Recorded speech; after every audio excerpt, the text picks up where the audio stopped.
Hi, my name is Dr. Maurice. Before I proceed to the objective examination, I need to know your name, please. Mark Sloan. Mark Sloan. Okay, may I know your age? 24. 24. So, I assume you're a student? Yes. Okay. What is your weight? 70. 70 kilogram. Okay. So, I have a few questions for you. Do you have any pain and which area? At my abdomen. Abdominal area. Okay. So, do you vomit? Yes. How many times per day? Twice per day. Twice per day. Okay. So, do you have any appetite? No appetite. Do you eat or drink lately? Only a little bit. Oh, a little bit. Okay, sure. And last, do you have any fever lately? Yes.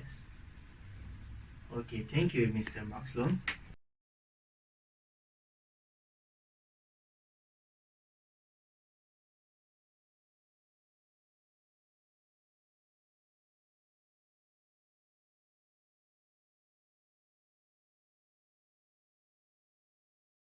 Okay, Mr. Mark, for the objective examination, I will start with the general condition. May you take your glasses, please?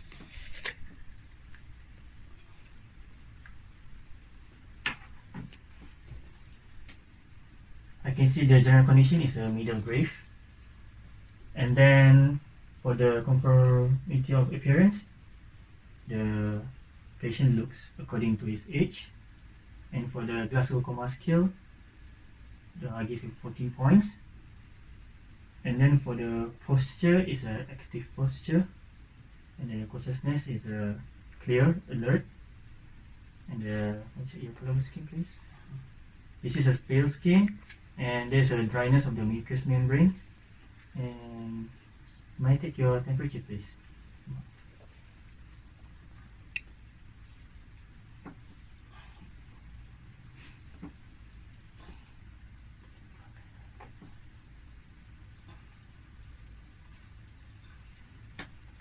The temperature of the patient is 38.8. Okay, Mr. Mark, I'm going to do respiratory examination for you.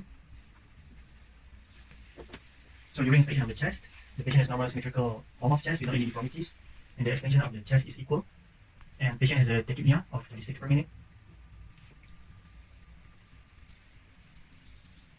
So during palpation of the chest, the patient didn't experience any pain, and the vocal fremitus and elasticity of the chest is normal.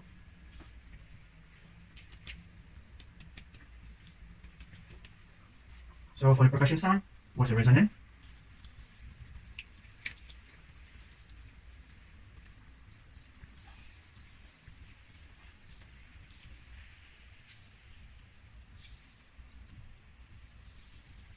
So during auscultation, the patient has a normal breath sound, and that's all for the respiratory examination. Okay, Mr. Mark, now I'm going to do a cardiovascular examination to you.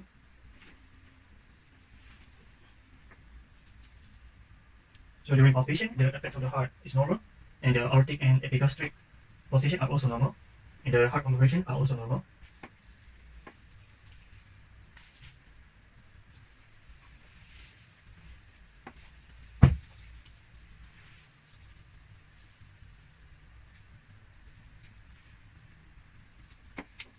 So during auscultation, there's no pericardial fraction.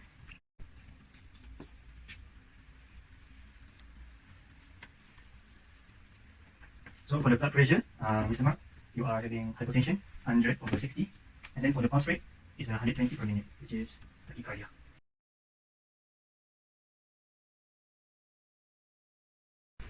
Okay, Mr. Mark, I'm going to do a GIT examination to you. I need you to cough for me.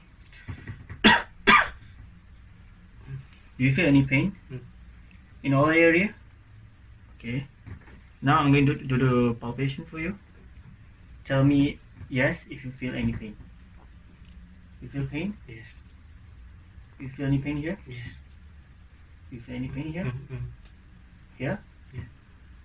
Here? Here? here, Yes. here, Yes. here. Yes. So for the palpation, all abdominal regions, the patient feel pain.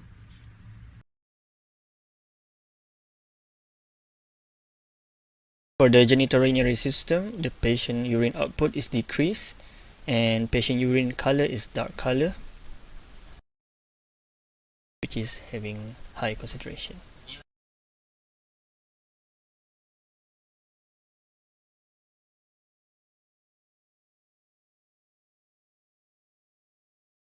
After subjective and objective examination and taking of vital signs, the patient is consulted with the doctor.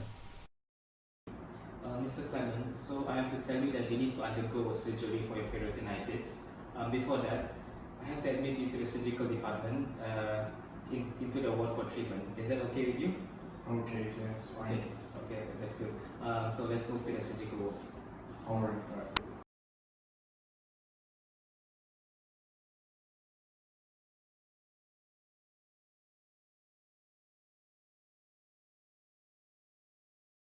Mr. Clement, to proceed with the treatment, I want you to remain in bed rest and also in a Fowler's position so that it will ease your pain and also to promote lung ventilation.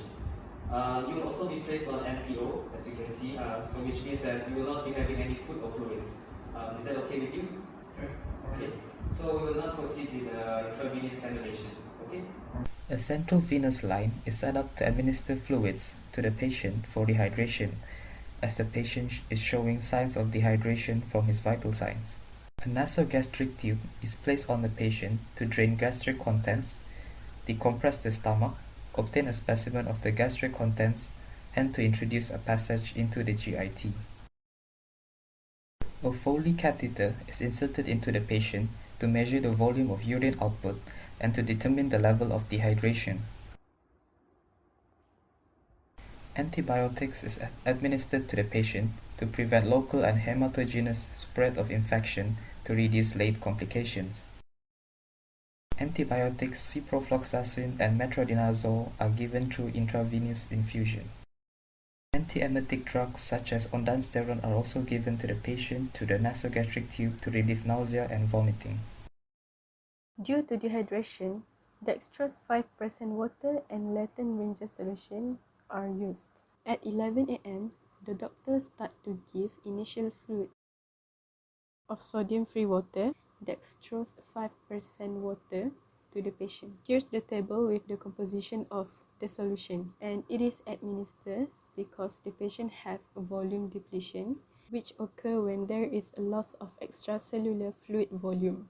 The other reason to administer this solution is because the lab result shows that the hematocrit in a high level. The high level of hematocrit shows that the patient is dehydrated. So this solution is given to supply adequate initial volume to the patient. The patient also having hypernatremia due to the lab result shows the serum sodium in a high level. This is due to the water shift from intracellular fluid to the extracellular fluid, which results in dehydration. Dextrose 5% solution also given to treat this problem, and the value of the sodium is being monitored to make it lower than 150 milliequivalents per liter. A crystalloid solution also being administered to the patient. We use lactate Ranger solution. Here is the composition of the solution. We administer with the same value of dextrose 5% solution, which is 1500 millimeter. This solution commonly used for NPO patient. Other than that, it is also used to replace intestinal juice, which is lost during vomiting. Here's another sources of average daily fluid loss in the patient's body, so that the value that being administered can recover the amount of fluid loss during the hydration and also for preparation before and during the surgery.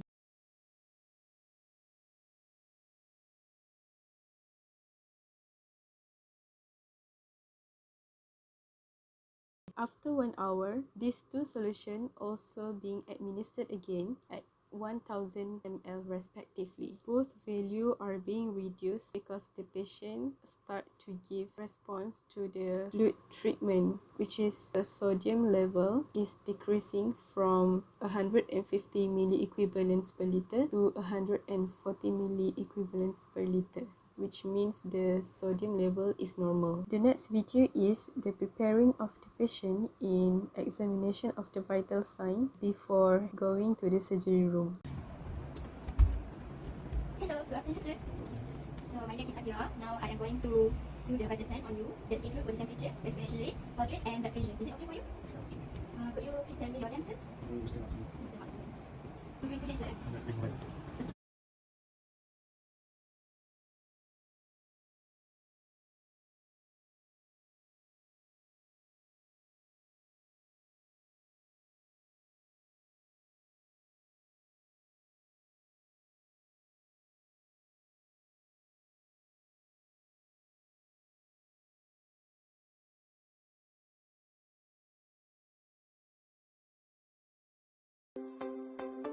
Morning, sir. Your surgery will be at 1 p.m. today and it will take about 1 hour. The plan of the surgery is to make an incision and to remove the fluid in the peritoneal cavity. Then we will also remove the gastric ulcer, which is the source of your peritonitis. We will end the surgery by cleaning your abdomen and closing the wound. I understand that the surgery will make you feel nervous, but we will try our best to ensure successful surgery.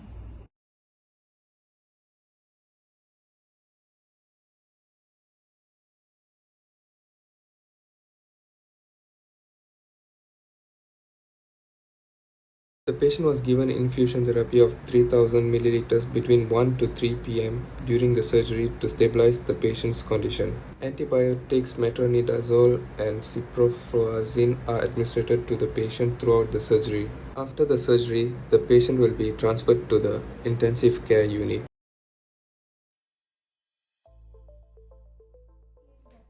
He is very well now.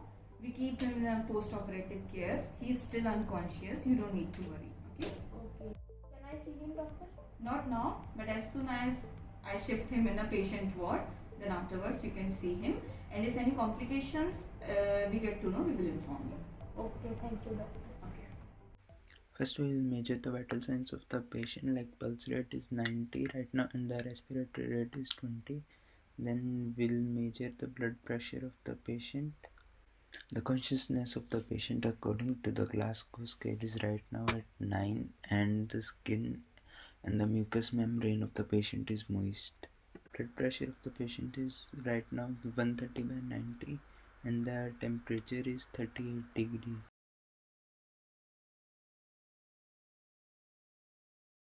We'll also do the examination of the abdominal area of the patient and check if there is any activity of the GIT or is there any complication after the surgery.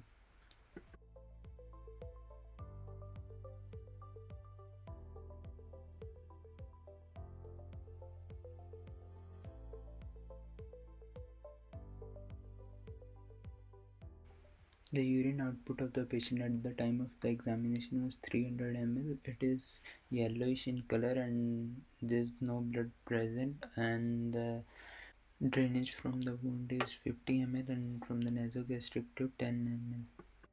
Hello? How are you feeling? Are you feeling pain?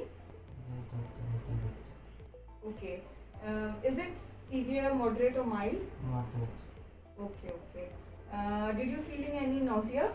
Yes, doctor, little bit. Okay. Don't worry. We have did some meditations and you will be fine. The nausea and dizziness is normal. At 5 o'clock we'll do another examination of the patient. The pulse rate of the patient is 78 right now and the respiratory rate is 18. Then we'll measure the blood pressure of the patient, which is right now 120 by 90, and the temperature of the patient is 37 and the consciousness is 15. Skin and the mucous membrane is normal and the drainage from the nasogastric tube is 10 ml and from the wound is 50 ml, and the urinary output in the last 2 hours is 120 ml, and the pain in the abdominal region is at the level 4 and there is no activity of GIT.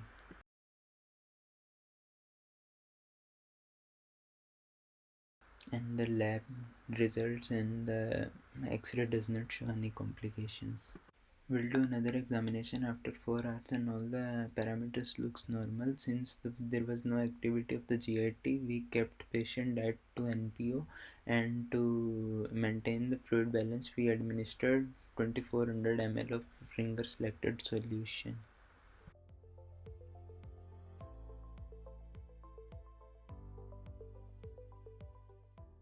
It is the second day of the post-operative period and we will continue to monitor the patient's vital signs and the lab results in the interval of 6 hours. Right now patient's pulse rate is 90, the respiratory rate is 18 and the blood pressure is 130/90. The temperature is 37 and the consciousness is 15 and the urinary output was 300 ml. It was transparent in color and without any blood traces. During the examination, there was no drainage from the wound. We chose to remove the drainage pipe and the Foley's catheter. Since there was no activity of the GIT, we choose to continue the NPO diet. We'll do another follow-up examination at 3 o'clock and 9 o'clock respectively, and all the parameters seems normal and the urinary output is also normal. There is no signs of complication. Today we choose to administer combination of normal saline and dextrose 5% solution, and we administered 2400 ml of solution in this manner. To combat the infection, we chose to give 2 doses of third generation cephalosporin cefotaxime in the gap of 12 hours.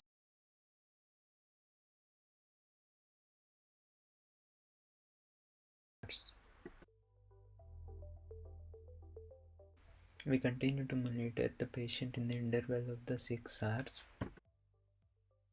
The patient conditions are improving. Right now the pulse rate of the patient is 76, the respiratory rate is 18, the temperature is 36.9. The skin and the mucous membranes looks moist and the consciousness is 15 and the blood pressure is 120/85. There's no bleeding at the site of the surgery and the abdominal pain is reduced. There's peristalsis and the fertilation which indicates the GIT activity is resumed. So the diet of the patient can be changed to clear fluid and the NG tube can be removed and the urinary output has also increased. But we will still continue to administer the fluid through the IV line, but the amount is reduced to 1000 ml and we administered 500 ml of normal saline at 9 a.m. in the morning and 500 ml of dextrose 5% 7 in the evening, and we will continue to administer the third generation cephalosporin to combat the infection.